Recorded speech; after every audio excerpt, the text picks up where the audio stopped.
ಪ್ರಜ್ವಲ್ ರೇವಣ್ಣ ಹಾಗೇನೆ ರೇವಣ್ಣ ವಿಚಾರವಾಗಿ charge sheet ಸಲ್ಲಿಕೆ ಆಗಿದೆ. ಹೊಳೆನರಸೀಪುರ ಠಾಣೆಯಲ್ಲಿ ಏನೋ ಕಂಪ್ಲೇಂಟ್ ದಾಖಲಾಗಿತ್ತಲ್ಲ, ಅದಕ್ಕೆ ಸಂಬಂಧಪಟ್ಟ ಹಾಗೆ ಈಗ ಈ ತನಿಖೆ ಎಲ್ಲ ಪೂರ್ಣವಾಗಿ ಚಾರ್ಜ್ ಶೀಟ್ ಸಲ್ಲಿಕೆ ಆಗಿದೆ.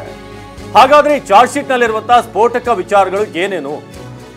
ಪ್ರಜ್ವಲ್ ಹಾಗೂ ಎಚ್.ಡಿ. ರೇವಣ್ಣ ವಿಚಾರವಾಗಿ SIT ಸಲ್ಲಿಸಿರುವಂತಹ ಚಾರ್ಜ್ ಶೀಟ್ ನಲ್ಲಿ ಏನೆಲ್ಲ ಸ್ಫೋಟಕ ವಿಚಾರಗಳಿದೆ? ಅಪ್ಪನಿಂದ ಲೈಂಗಿಕ ಕಿರುಕುಳ, ಮಗನಿಂದ ಲೈಂಗಿಕ ದೌರ್ಜನ್ಯದ ವಿಚಾರ. SIT ಸಲ್ಲಿಸಿರುವಂತಹ ಚಾರ್ಜ್ ಶೀಟ್ ನಲ್ಲಿ ಸ್ಫೋಟಕ ವಿಚಾರಗಳು ಬಯಲಾಗಿದೆ. ಅಪ್ಪನಿಂದ ಲೈಂಗಿಕ ಕಿರುಕುಳ, ಮಗನಿಂದ ಅತ್ಯಾಚಾರ ಅನ್ನೋ ಅಂಶ ಅದರಲ್ಲಿ ದಾಖಲಾಗಿದೆ. ಅದರಲ್ಲೂ ಹಣ್ಣು ಕೊಡುವ ನೆಪದಲ್ಲಿ ರೇವಣ್ಣರಿಂದ ಲೈಂಗಿಕ ಕಿರುಕುಳ. ಮನೆ ಕ್ಲೀನ್ಗೆ ಬಂದಿದ್ದಾಕೆ ಮೇಲೆ ಪ್ರಜ್ವಲ್ ಅತ್ಯಾಚಾರ ಅನ್ನೋ ವಿಚಾರ ಇದೆ. ಅದರಲ್ಲಿ ಅತ್ಯಾಚಾರ ಬಳಿಕ ವಿಡಿಯೋ ರೆಕಾರ್ಡ್ ಮಾಡಿದ್ದಂತ ಪ್ರಜ್ವಲ್ ಸಂತ್ರಸ್ತೆ ಮಗಳಿಗೂ ವಿಡಿಯೋ ಕರೆ ಮಾಡಿ ಕಿರುಕುಳ. ಬರೀ ತಾಯಿ ಮಾತ್ರ ಅಲ್ಲ, ಮಗಳಿಗೂ ಕೂಡ ವಿಡಿಯೋ ಕಾಲ್ ಮಾಡಿ ಕಿರುಕುಳ ಆಗಿದೆ ಅನ್ನೋದು.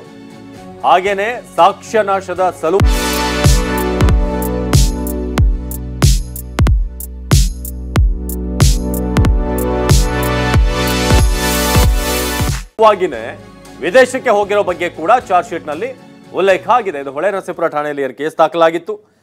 ಅದರ ತನಿಖೆಯನ್ನ ಪೂರ್ಣಗೊಳಿಸಿರುವಂತದ್ದು. ಈಗ ಅದಕ್ಕೋಸ್ಕರ ಈಗ ಚಾರ್ಜ್ ಶೀಟ್ ಅನ್ನ ಸಲ್ಲಿಕೆ ಮಾಡಿದ್ದಾರೆ ಒಂದು ಪ್ರೊಸೀಜರ್ ಪ್ರಕಾರ.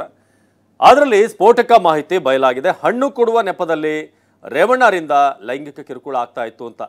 ಎಲ್ಲ ಕೆಲಸಗಾರರಿಗೂ ಕೂಡ ಹಣ್ಣು ಕೊಡ್ತಾ ಇದ್ರಂತೆ ರೇವಣ್ಣ. ಕೊನೆಯಲ್ಲಿ ಹಣ್ಣು ಕೊಡುವಂಥ ನೆಪದಲ್ಲಿ ಸಂತ್ರಸ್ತೆಗೆ ಲೈಂಗಿಕ ಕಿರುಕುಳ ಆಗಿದೆ ಅಂತ. ಸೊ ನಮ್ಮ ಪ್ರತಿನಿಧಿ ಮಂಜುನಾಥ್ ಈ ಬಗ್ಗೆ ಹೆಚ್ಚಿನ ಮಾಹಿತಿಯನ್ನು ಕೊಡ್ತಾರೆ. ಮಂಜುನಾಥ್, ಈಗ ಹೊಳೆನರಸೀಪುರ ಸ್ಟೇಷನ್ನಲ್ಲಿ ಏನು ಕಂಪ್ಲೇಂಟ್ ದಾಖಲಾಗಿತ್ತು, ಇದಕ್ಕೆ ಸಂಬಂಧಪಟ್ಟ ಹಾಗೆ ಚಾರ್ಜ್ ಶೀಟ್ ಸಲ್ಲಿಕೆ ಆಗಿದೆ. ಏನೆಲ್ಲ ಪ್ರಮುಖ ಹೈಲೈಟ್ಸ್ ಇದೆ ಅಂತ ಈ ಒಂದು ಚಾರ್ಜ್ ಶೀಟ್ನಲ್ಲಿ ಪ್ರಮುಖ ಅಂಶಗಳೇನಿದೆ?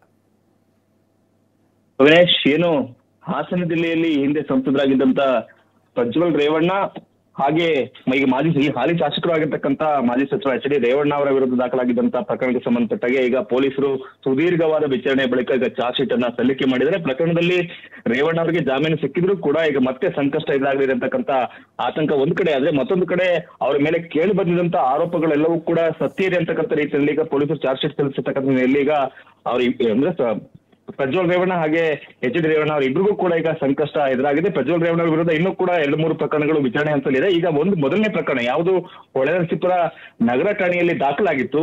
ಆ ಪ್ರಕರಣಕ್ಕೆ ಸಂಬಂಧಪಟ್ಟಾಗೆ ಈಗ ಪ್ರಜ್ವಲ್ ರೇವಣ್ಣ ಅವರ ವಿರುದ್ಧ ಲೈಂಗಿಕ ದೌರ್ಜನ್ಯದ ಆರೋಪ ಹಾಗೆ ಮಾಜಿ ಸಚಿವ ಎಚ್.ಡಿ. ರೇವಣ್ಣ ಅವರ ವಿರುದ್ಧ ಲೈಂಗಿಕ ಕಿರುಕುಳದ ಆರೋಪದಲ್ಲಿ ಏನು ಕೇಸ್ ದಾಖಲಾಗಿತ್ತು ಅದು ಮೊದಲ ಪ್ರಕರಣ. ಅಂದ್ರೆ ಏನು ಪ್ರಜ್ವಲ್ ರೇವಣ್ಣ ಅವರ ವಿರುದ್ಧ ಮತ್ತೆ ರೇವಣ್ಣ ವಿರುದ್ಧ ದಾಖಲಾಗಿದ್ದಂತ ಮೊದಲ ಪ್ರಕರಣದಲ್ಲಿ. ಸೊ ಈ ಒಂದು ಪ್ರಕರಣದಲ್ಲಿ ಕೇಸ್ ದಾಖಲಾದಾಗ A1 ಆಗಿ ರೇವಣ್ಣ ಅವ್ರನ್ನೇ ಗುರುತಿಸಲಾಗಿರುತ್ತೆ, ನಂತರ A2 ಆಗಿ ಪ್ರಜ್ವಲ್ ರೇವಣ್ಣ ಇರುತ್ತಾರೆ. ಸೊ ಈ ಪ್ರಕರಣದಲ್ಲಿ ಈಗ ಇಬ್ಬರ ವಿರುದ್ಧ ಕೂಡ ಚಾರ್ಜ್ ಶೀಟ್ ಸಲ್ಲಿಕೆ ಆಗಿದೆ. ಸೊ ಈ ಮೂಲಕವಾಗಿ ಏನು ಪ್ರಜ್ವಲ್ ರೇವಣ್ಣ ವಿರುದ್ಧ ಹಲವಾರು ಲೈಂಗಿಕ ದೌರ್ಜನ್ಯ ಆರೋಪಗಳು ಕೇಳಿ ಬಂತು.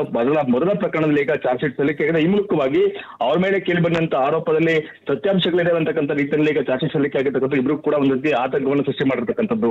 ಅವಿನಾಶ್, ಧನ್ಯವಾದ ಮಾಹಿತಿಗಾಗಿ ಮಂಜುನಾಥ್. ಇದು ಸದ್ಯಕ್ಕೆ ಪ್ರಜ್ವಲ್ ರೇವಣ್ಣ ಹಾಗೇನೆ ಎಚ್.ಡಿ. ರೇವಣ್ಣ ಕೇಸ್ ಏನಾಯ್ತು ಅಂತ ಬಹಳ ಜನರಿಗೆ ಪ್ರಶ್ನೆ ಇತ್ತು, ಏನಾಯ್ತು ಇವರ ಕೇಸ್ ಅಂತ. ಆದರೆ ಈಗ ಈ ಕೇಸ್ನ ಈಗಿನ ಅಪ್ಡೇಟ್ ಅಂತಂದ್ರೆ ಅದು ಈ ಚಾರ್ಜ್ ಶೀಟ್ ಸಲ್ಲಿಕೆ ಆಗಿರೋದು, ಅದರಲ್ಲಿ ಒಂದಷ್ಟು ಸ್ಫೋಟಕ ವಿಚಾರಗಳನ್ನು ಉಲ್ಲೇಖ ಮಾಡಲಾಗಿದೆ.